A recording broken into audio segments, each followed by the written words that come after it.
Bom dia, turma, bom dia. Primeiramente, eu gostaria de dar meus parabéns a todos vocês que continuaram conosco, que participaram desse processo de aulas remotas com êxito.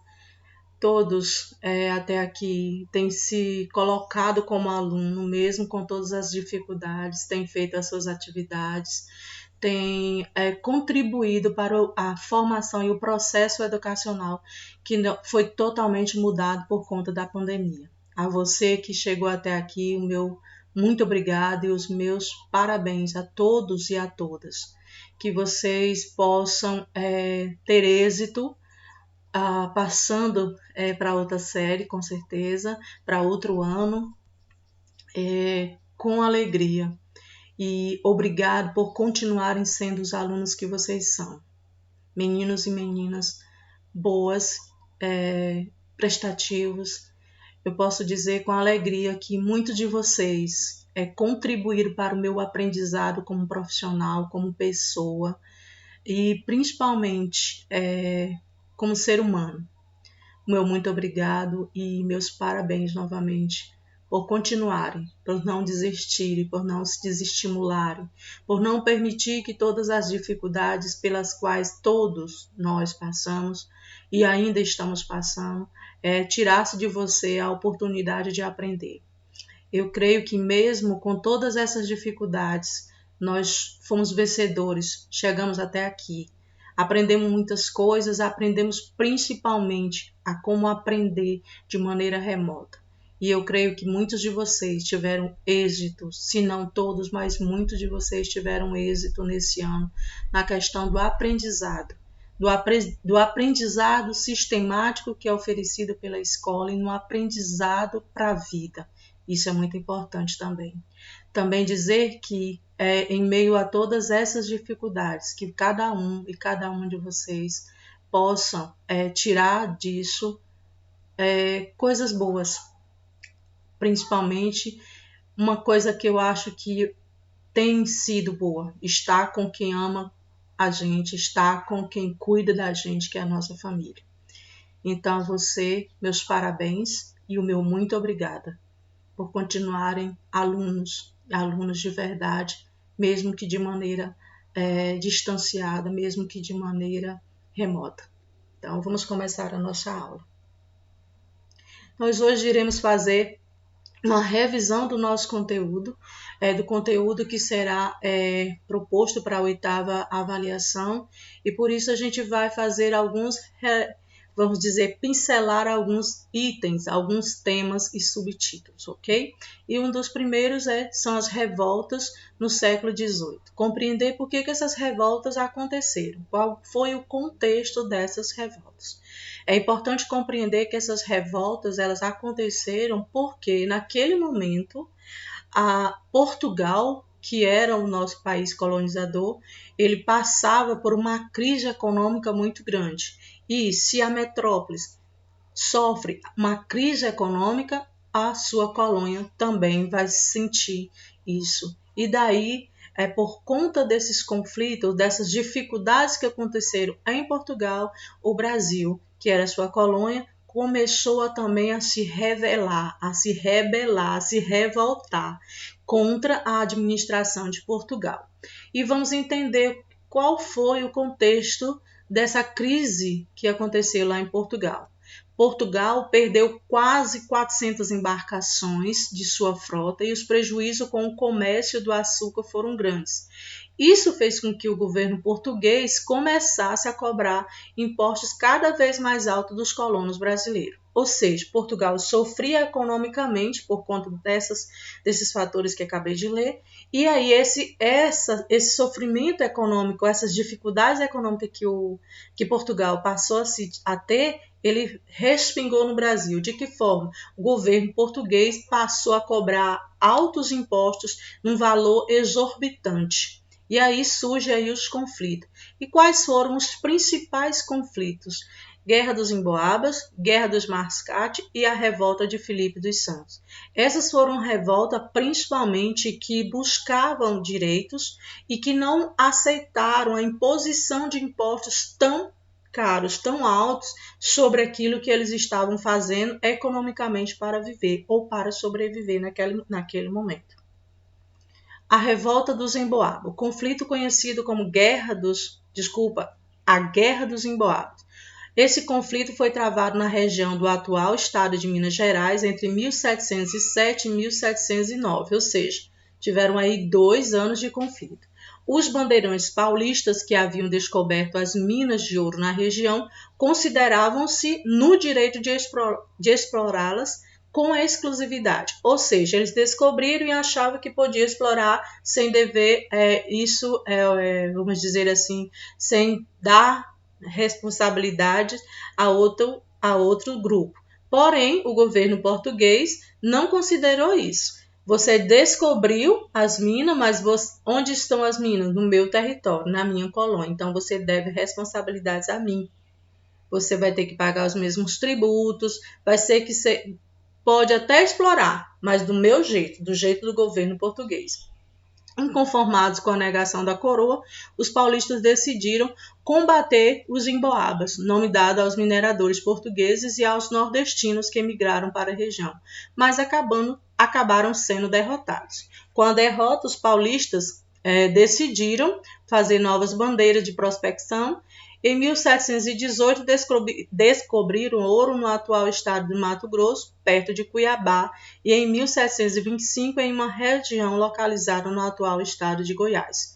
Ou seja, vamos recapitular. Nós vimos aí o governo português passando por dificuldades econômicas. Essas dificuldades respingam nas suas colônias, no caso o Brasil, e aí geram conflitos por conta dos altos impostos cobrados para os colonos. E naquele momento os colonos estavam exercendo uma atividade econômica que traria lucro, que trouxe muito lucro para o governo português. E daí os conflitos eles são mais acirrados. Guerra dos Mascates. Qual foi o contexto dessa guerra? No começo do século XVIII, os senhores de engenho de Olinda tiveram graves prejuízos decorrentes das guerras contra os holandeses. Naquele período, os comerciantes portugueses chamados mascates estavam enriquecendo, pois entre as suas atividades emprestavam dinheiro a juros. Por sua vez, os senhores de engenho de Olinda se viam obrigados a obter esse empréstimo com os mascates para investir na produção de açúcar. Em 1709, o governo português decretou que Recife passaria a ser vila independente de Olinda. Para os senhores de Olinda, a ação do rei estaria favorecendo os mascates portugueses. Por isso, temiam que Recife se tornasse o centro das decisões políticas e financeiras da capitania.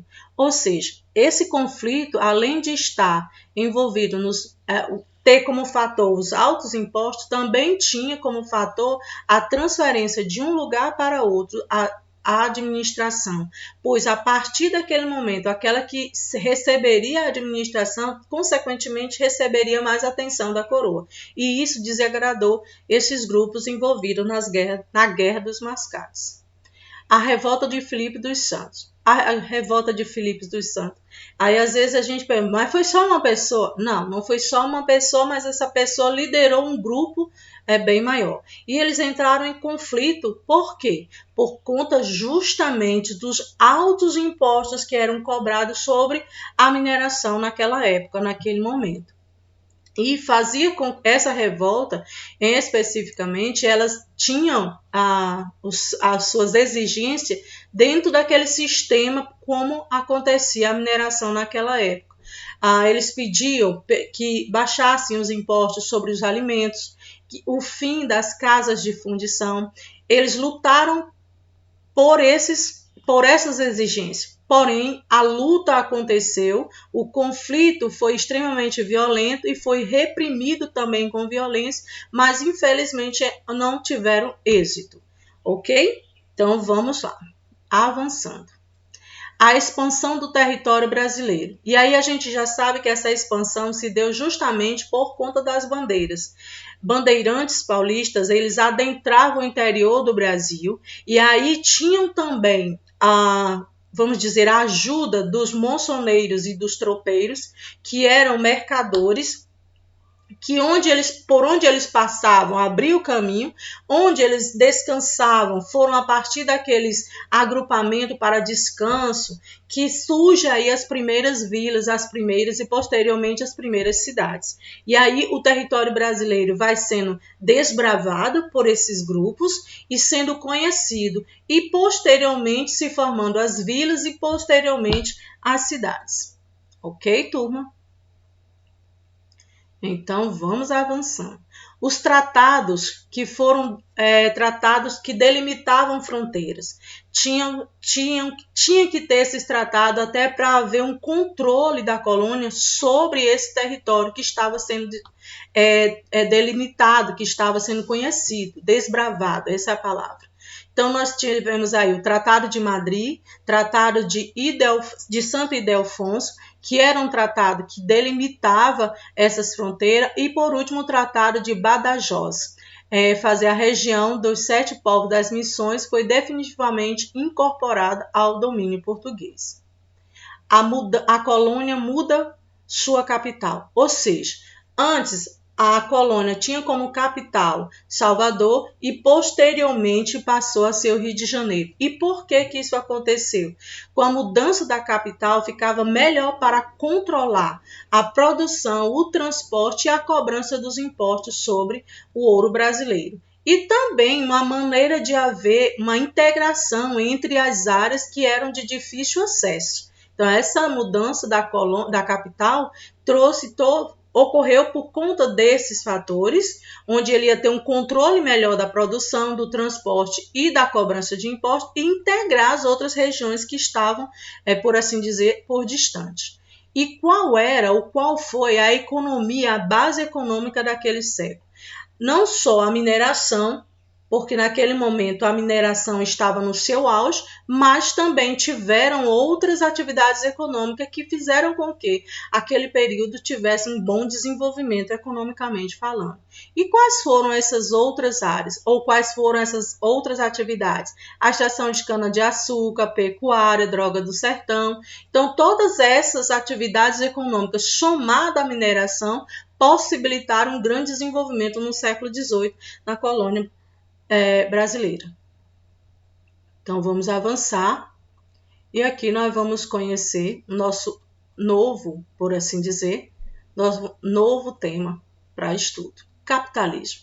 O que foi o capitalismo, ou o que é o capitalismo? É um sistema econômico adotado no Brasil e na maioria dos países atuais. Ele tem como pressuposto básico o direito à propriedade privada e o acúmulo de capital.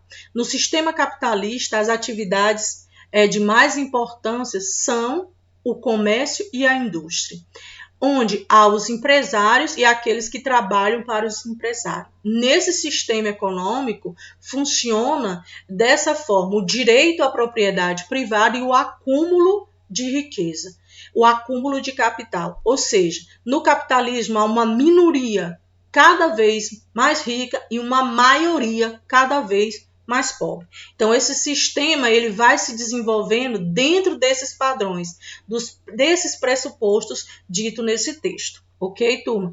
O capitalismo também teve fase comercial, industrial, monopolista e financeira. Cada uma dessas fases trouxe ao mundo econômico possibilidades de crescimento. Mas, infelizmente, em todas elas, o que acontecia? Eu tenho um grupo com uma riqueza muito grande e eu tenho um grupo muito pequeno e restrito, e eu tenho um grupo muito grande, cada vez mais pobre, pois eles não têm como, vamos dizer assim, estar em pé de igualdade dentro desse sistema chamado capitalismo. E aí vamos dizer que dentro desse sistema capitalismo, houve um renascimento do comércio. Lembra que lá na Idade Média, o potencial econômico acontecia dentro dos feudos, sobre a administração de um senhor feudal. Os territórios eram divididos em grandes feudos, e essas produções que aconteciam no feudo eram repassadas aos senhores feudais. E, posteriormente, por conta do renascimento e também, por conta das transformações que aconteceram no campo, como a rotação de cultura, arado que se transformou, ganhou novas características, isso possibilitou um renascimento e um crescimento das cidades e o renascimento do comércio. O comércio passou a se desenvolver a partir do excedente que foi produzido dentro dos feitos. Se há um renascimento no comércio, há também o crescimento das cidades, pois a atividade comercial ela é estritamente uma atividade urbana, fazendo com que esse renascimento do comércio possibilite também o crescimento das cidades. E aí também a retomada, ou seja, o surgimento de novas classes sociais, que não aquelas classes da Idade Média, nobreza, clero e camponês. Aqui nós vamos ver o desenrolar e o nascimento de novas classes sociais, por exemplo, os burgueses. Por que burgueses? Eram comerciantes que trabalhavam nos burgos e que posteriormente esses comerciantes se tornaram os burgueses, se tornaram também os detentores da riqueza. Ok, gente? E aí nós vamos ver os cambistas, que faziam as trocas da moeda, e esses cambistas que posteriormente se tornariam os banqueiros. Eles iniciam a sua atividade econômica fazendo a troca dessas moedas, as transações comerciais. E, posteriormente, eles também passaram a emprestar dinheiro a juros. E esses cambistas passaram, por conta do desenvolvimento dessas funções, eles passaram a ser chamados de banqueiros, porque eles detinham dinheiro, eles trabalhavam e faziam todas as transações econômicas com aquilo que eles tinham e eles também emprestavam dinheiro a juros. E aí nós vemos o desenrolar e o nascimento de duas classes sociais. Então, vamos conhecer, já vimos e estudamos o capitalismo comercial, como esse capitalismo ele se desenrolou, por assim dizer, tendo como base as trocas comerciais e foi adotado pelos reinos de Portugal, Espanha, Inglaterra, França e Holanda, que buscaram enriquecimento explorando as suas colônias na América, na África e na Ásia. E todo esse desenvolvimento deu-se com o nome de capitalismo mercantilista, ou seja, essas potências naquela época, Portugal, Espanha, Inglaterra, França e Holanda, elas tinham colônia em toda a América, na África, em boa parte da África e da Ásia. Elas exploravam essas colônias, faziam com que essas colônias produzissem e também retiravam das suas colônias matéria-prima para a produção dos seus produtos. E traziam esses produtos para dentro da colônia para serem vendidos. Consequentemente, eles iam acumulando riqueza. E aí nós vamos ver as principais regras, por assim dizer, para fazer com que se desenvolva. A intervenção do Estado na economia, divisão internacional do trabalho, monopólio, pacto colonial. Esses são fatores, metalismo, balança comercial favorável, são fatores que possibilitou que esse capitalismo se desenvolvesse da forma como se desenvolveu. E protecionismo. Avançando, capitalismo industrial, que nós vamos ver, nós vimos uma transição do capitalismo comercial para o capitalismo industrial, a partir da Revolução Industrial, da primeira e mais fortemente da segunda Revolução. O modo de produção industrial, que também, antes nós tínhamos todo um foco nas atividades comerciais, mas agora nós temos um foco na produção industrial. E capitalismo monopolista financeiro, que é o último, não é? E vamos ver as estratégias que esse capitalismo se utiliza para se desenvolver e se fortalecer ainda mais. Foi o cartel, os trutes, os holds. Esses são fatores que possibilitaram esse capitalismo se tornar cada vez mais forte. Então, meus amores, essa foi a nossa aula de história, a nossa revisão. Eu espero que vocês possam fazer uma segunda leitura de todo o conteúdo proposto para a avaliação, e é importante que cada um e cada uma faça as suas anotações, faça a sua leitura, se sempre colocando-se num lugar silencioso para que você tenha até um nível maior de atenção e de concentração. Mais uma vez, meu muito obrigado por essa turma, por cada um e cada uma que realizou as atividades, participou, contribuiu para o meu trabalho e para o trabalho de vocês como estudantes profissionais. Então, meus amores, tenhamos todos uma ótima tarde, que vocês possam fazer as atividades que estão sendo propostas no nosso roteiro, e até a próxima.